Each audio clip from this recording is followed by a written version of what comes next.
ಮಕ್ಕಳು ತಂದೆ ತಾಯಿಯಿಂದ ಬಂದು ಬಿಟ್ಟು ಹೋಗಿರೋದು ಖಂಡಿತ ನಾನು ಅಕ್ಸೆಪ್ಟ್ ಮಾಡ್ಕೊಳ್ತೀನಿ.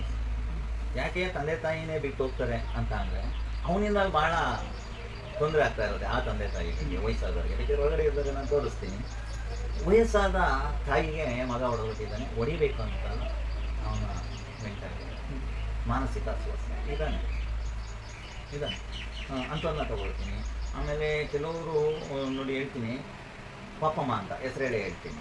ಸ್ವತಃ ಮಗಳು, ಮಗ, ಮೊಮ್ಮಗ ಯಾರೋ ಅಜ್ಜಿ ರಸ್ತೆ ಬದಿ ಮೇಲೆ ಇತ್ತು ಸರ್, ಈ ಥರ ಕರ್ಕೊಂಬಂದಿದ್ದೀವಿ ಅಂತೇಳಿ ಯಾರೋ ಒಬ್ಬರು ಮಹಿಳಾ ಲೀಡ್ರಿಂದ ಕರ್ಕೊಂಬಂದು ಬಿಟ್ಟರು ಸರ್. ಮಾನ್ಯ ದಿನಕ್ಕೆ ಅವರೇ ಒಪ್ಕೊಂಡ್ಬಿಟ್ರು ಬಂದವರು, ಸರ್ ತಪ್ಪಾಗಿದೆ ಸರ್, ನಮ್ಮ ತಾಯಿನೇ ಇವರು, ನಮ್ಮ ತಾಯಿನೇ ಸರ್, ನನ್ನ ಪರಿಸ್ಥಿತಿ ಹಿಂಗಿದೆ ಸರ್, ಹಂಗಾಗಿ ನಾನು ನೋಡ್ಕೊಳಕ್ಕಾಗ್ತಾ ಇಲ್ಲ, ಹಂಗಾಗಿ ಸುಳ್ಳೇಲಿ ಸೇರಿಸೋಗ್ಬಿಟ್ವಿ.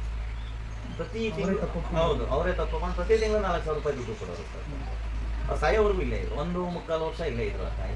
ಸತ್ತಾಗ ಸಂಪೂರ್ಣವಾಗಿ ಬಂದು ಅವರೇ ತಾಯಿನ ಅಂತ್ಯಕ್ರಿಯೆ. ಬಟ್ ನಮ್ಮ ಒಂದು ಇದರಿಂದನೇ ಮಾಡಿದ್ರು ಪಾಪ. ಇಲ್ಲ ಅವತ್ತಿಂದ ನೀವು ಸಾಕಿದ್ದೀರಾ, ನೀವೇ ಈ ಜವಾಬ್ದಾರಿನ ಅವತ್ತು ನಿರ್ವಹಿಸಬೇಕು, ನಾವು ನಿಮ್ಮ ಜೊತೆಗಿರ್ತೀವಿ ಅಂತ ಹೇಳಿ ನಮ್ಮ ಜೊತೆ ನಿಂತು ಅವರ ಒಂದು ಸಂಪೂರ್ಣ ಅಂತ್ಯ ಸಂಸ್ಕಾರ ಮಾಡಿರುವಂಥದ್ದು ಇದೆ. ಇನ್ನೊಬ್ಬರು ರವಿ ಅಂತೇಳಿ, ಅವರು ಕೂಡ ತಿಂಗಳು ಒಂದಿಷ್ಟು ಕೊಡ್ತೀವಿ ನೋಡಿ, ಈ ಥರ ವಯಸ್ಸಾದ ತಂದೆ ತಾಯಿ. ಫಸ್ಟ್ ಪಾಪ ಒಂದು ಗಾರ್ಮೆಂಟ್ಸ್ ಹುಡ್ತೀವಿ, ಹೆಂಡತಿದ್ದಾಳೆ, ಮಗು ಇದೆ, ಈತ ಮಾನಸಿಕ ಅಸ್ವಸ್ಥ ಆಗ್ತಿದ್ದಾರೆ. ಅವ್ರ ಪಾಪ ಅವೆಲ್ಲ ನಾವು ಹರಾಜು ಹಾಕ್ಬಾರ್ದು.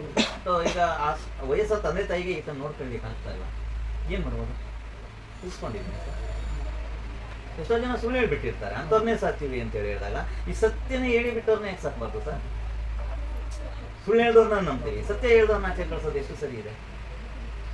ಇದ್ದಾರೆ, ಅವ್ರಿಗೆ ಕಾಲ್ ಮಾಡೋದು ನಮ್ಮ ಕೈಲಾದಷ್ಟು ನಾವು ಸಹಾಯ